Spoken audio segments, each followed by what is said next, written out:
The future hybrid was stunned by this choice, unable to believe that real Saiyans from Planet Vegeta were standing before him, and that his grandfather, King Vegeta, was there as well. After recovering from the initial shock, Trunks informed everyone that the androids they had just defeated were not the same ones from his future, going on to describe their appearances. This revelation stunned the entire group because of how drastically events had changed, and they wondered if Trunks' time travel had triggered changes that would make this new timeline unrecognizable to him. After all, in his future, Goku never revived the Saiyans. Shortly afterward, Bulma arrived in a flying vehicle with Yajirobe and Gohan, and they updated her as well. Left with few ways to figure out what was happening, Bulma suggested they head to Dr. Gero's secret lab, telling them where it was located. They all travel to that hidden base, and after forcing open the entrance, which was surprisingly sturdy, they discover Gero's extensive work, especially androids 17 and 18. These were androids Trunks recognized, although many more surprises awaited, such as the existence of android 16 and an even more secret underground laboratory. Bulma and the others also discovered an incubator containing a developing experimental creature. Further research into Gero's notes revealed that this horrifying lifeform was meant to absorb androids 17 and 18, who had been ordinary teenagers captured and modified against their will, so the bio-android could achieve its perfect form and kill Goku. The innocent Saiyan found himself curious to see how strong such a being would be once fully developed. Although Trunks' first reaction, along with that of the more impulsive Saiyans from Planet Vegeta, was to destroy Gero's lab and eliminate the entire problem right away. Many were against that idea. Bulma preferred to take the androids in Cell with her to reprogram them, ensuring they would no longer pose a threat or have Goku's death as their objective. Trunks now wondered if in his future a Cell would eventually appear once fully developed, worrying about the safety of his future world and his mother, who was there alone.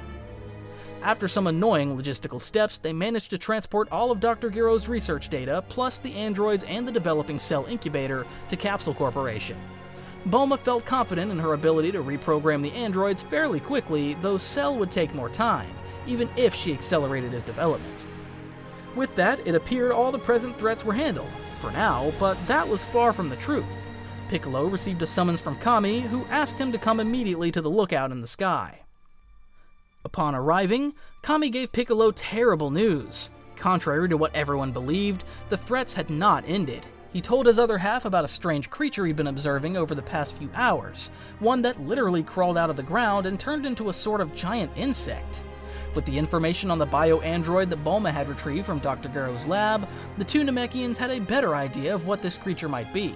Yet they remained deeply puzzled, since it was strange for a creation of Dr. Gero to be so far from everything, even from the place where his lab was. Kami then sent Piccolo to find and confront this creature to see what it really was, and make sure it wasn't part of some new scheme by Dr. Gero. Meanwhile, the others had begun to celebrate their supposed victory over adversity, though some were more skeptical, particularly the Saiyans from Planet Vegeta, who were less relaxed and more on guard than the Earth-raised Saiyans. Bardock and King Vegeta also thought it was suspicious that Trunks' future had changed so much. Trunks, for his part, had another problem. He was still too weak to defeat the androids in his future. Although Bulma assured him that she could build a remote to deactivate them, Trunks wanted the strength to back up that plan if it failed. That was when Goku had an idea. Trunks should go train in the Hyperbolic Time Chamber, ideally with a partner, so that the training would be more effective and the long stretch in that dimension less mentally taxing. The question became who would spend an entire year training with him. Surprisingly, King Vegeta volunteered to go into the chamber with his grandson. This caught everyone off guard, especially Trunks, but intrigued by a chance to learn more about the family and history he never knew, he agreed, happily assuming that his grandfather just wanted to get to know him better. That was not really the reason, though. Meanwhile, Piccolo finally intercepted the creature Kami had spotted in Yunzabet Heights, or Ginger Town, depending on the adaptation, confronting the giant insect-like man and learning his identity, Cell, exactly as in the original story. There, Piccolo gathered as much information as Cell was willing to disclose, realizing that this Cell was the same Cell that Bulma and the others had just retrieved from Dr. Gero's secret lab, only he came from the future. Piccolo understood the urgency of stopping him before he became powerful enough to confidently assault Capsule Corporation, find the deactivated androids there, and absorb them in order to achieve his perfect form. Once Piccolo got all the information he needed, he stopped faking a disadvantage and showed Cell his true power. Although one might think Piccolo would be in trouble without fusing with Kami, in this reality he had been forced to train practically non-stop for 2 years with multiple Saiyans, and eventually multiple Super Saiyans. As a result, he had to keep surpassing himself to handle all that power and so many rivals at once, thus matching roughly the same strength he had in the original story after fusing with Kami. Consequently, their initial confrontation played out similarly to how it did originally. However, things turned out even better for Piccolo this time, with everyone else either resting or asleep on the other side of the planet, convinced the threats were over. No one interrupted them, leaving Cell no chance to escape by distraction. Eventually, when Cell realized he was running out of options and felt cornered by Piccolo, who would not let him get away, Piccolo fully unleashed his maximum power, shedding his weighted clothing and instantly disintegrated Cell, wiping out every last cell until nothing remained. Thus, he prevented a major tragedy for Earth before Cell could grow powerful enough to do anything. Nonetheless, it was an intriguing experience for Piccolo, who saw the potential that creature had, and he was very curious about how strong present Cell would become once Bulma finished reprogramming him. The following day, Piccolo gathered all the warriors at Capsule Corporation to tell them what happened. Everyone was shocked that a Cell from the future had traveled to the past to absorb the androids, validating Trunks' worst fears that Cell would eventually appear in his timeline as well, making it all the more important that he get as strong as possible as quickly as possible. Not long after that discussion, Trunks and King Vegeta left for Kami's lookout to train in the Hyperbolic Time Chamber. While grandfather and grandson were training, the others investigated the location where future Cell had shown up. They found the same time machine Bulma built in the future, only it was dirty and heavily damaged. Bulma put it into a capsule for safekeeping. There was no way they were going to leave such technology sitting around for anyone to find someday. Shortly afterward, back at Capsule Corporation, Bulma finished reprogramming androids 17, 18, and 16. By reprogramming, she merely removed all of Dr. Gero's programming devices and objectives, granting them complete free will. But in case their natural behavior, even with free will, led them to attack and kill people, Bulma made sure she activated them while all the warriors were present. Thus, the androids were awakened. Though the atmosphere felt tense, it soon eased up when it became clear that the androids were mostly just confused, dazed, and disoriented by where they were. With some discomfort, Bulma and the others introduced themselves gradually, explaining everything that had happened. Androids 17 and 18 slowly regained memories of their past, realizing they'd been kidnapped and used as test subjects in Dr. Gero's experiments. Without a doubt, they had a lot to process, especially the trauma of being turned into androids. But for now, they were grateful to Goku and the others for freeing them from Dr. Gero's control. They wanted to leave that place and start new lives together, with 16 also wishing to accompany his fellow androids in the new life they planned to adopt. Before they departed, everyone rather awkwardly asked if their new life involved destroying cities and killing humans, but the three assured them that they had no interest in harming anyone. They just planned to live peacefully as they wished. The androids then took their leave, thanking Bulma once again for freeing them. Bardock and his squad still had doubts about whether the androids were being honest, but Goku pointed out that if they tried anything, it would be easy to find them and defeat them with the power level everyone had reached by then, so there was not much point worrying. A day later, Trunks and King Vegeta emerged from the Hyperbolic Time Chamber stronger than ever. Trunks had learned a great deal from his grandfather, especially regarding all the training the Saiyans had done over the past 2 years. He now had access to full-power Super Saiyan, with strength comparable to Goku and Vegeta's at that point.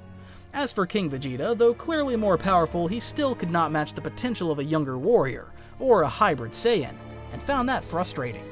Even so, he hid it by pretending to be proud that someone of his own blood had surpassed him, which was already a big step forward in his attitude.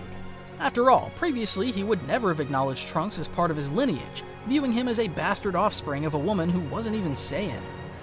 Now confident in his power and caught up on everything that had happened while he was training, Trunks returned to the future to reunite with future Bulma, finally defeating the androids, and eventually take on Cell when he appeared. With that, Earth was at peace again.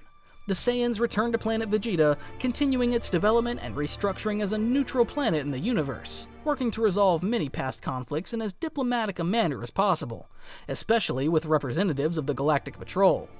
Bulma helped maintain relations between these organizations via her connection with Gero. Over time, bit by bit, the rumor that the Saiyan race and their entire planet had been brought back to life started spreading across the universe, eventually reaching the ears of the Heaters and, more importantly, Granola, for whom this was a highly personal matter. On hearing the shocking news, Granola was overcome with rage and thirst for vengeance on a level he had not felt in years. He returned to his planet and spoke with Monito, who tried to remain neutral as he had far more context regarding what had really happened on that horrible day when the Saiyans invaded the planet and killed his race. However, Granola, blinded by anger, ignored Monito's calming words and set out that very night to find the last Dragon Ball he needed to summon Monito's dragon. After several days of searching, he finally found it, summoned the dragon, and wished to become the most powerful warrior in the universe. The dragon granted the wish at the cost of a portion of Granola's lifespan.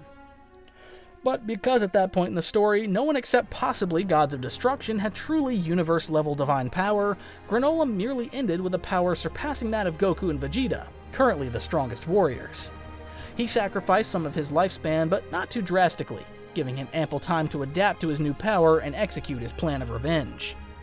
Meanwhile, life continued normally both on Earth and Planet Vegeta. About a year after Granola made his wish, and 2 years since the android and cell events, the Saiyans on Planet Vegeta detected a celestial body approaching. Wondering who or what it could be, they watched it eventually land in the middle of one of the Saiyan cities. To the astonishment of the veteran Saiyans, it turned out to be a Cerealian who unleashed a massive power, especially for someone of that race. After cursing every Saiyan in sight, he began a massacre resembling a slaughter more than a battle. Granola killed dozens of Saiyans before King Vegeta himself and Bardock, the strongest Saiyans on the planet, stepped in to stop his bloodbath. Bardock was stunned at the sight of this Cerealian. He was almost certain he recognized him, but found it hard to confirm if the man before him was the same Cerealian child he had saved so many years ago.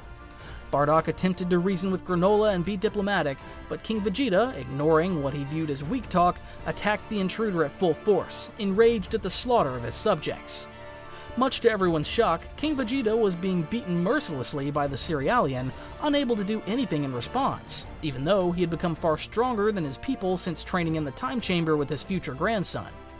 Bardock hurried to gather all the surviving Saiyans as quickly as possible and, together with his squad, coordinated a defensive counterattack to rescue King Vegeta from Granola's onslaught and protect the Saiyan planet.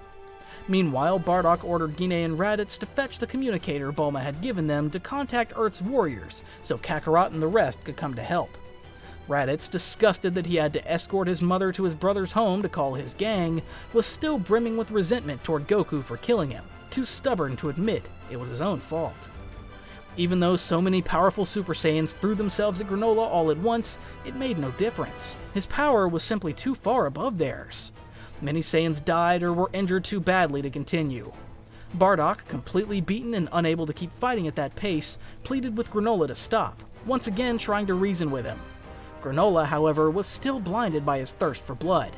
He took his time crushing Bardock over and over while Bardock, despite the beating and pain, refused to give up on reasoning with him, offering more details about his home planet and how everything happened on the day the Saiyans invaded. Bardock apologized for it all and also mentioned names Bardock couldn't possibly know unless he had truly been there, like Monito or Granola's mother, Muesli. Hearing those names, Granola paused briefly and furiously demanded to know why Bardock spoke them. Weak and trembling, Bardock explained that not all Saiyans were as indifferent to the destruction they caused under Frieza's orders as Granola believed. Bardock was the one who saved Granola as a child from being killed by other Saiyans, or even the Heaters themselves. This revelation threw Granola into utter confusion, and he slowly began to calm down from the bloodthirsty frenzy he was in, until he was abruptly kicked by another warrior who had just arrived to help. Bardock shouted at him not to do that, but it was too late.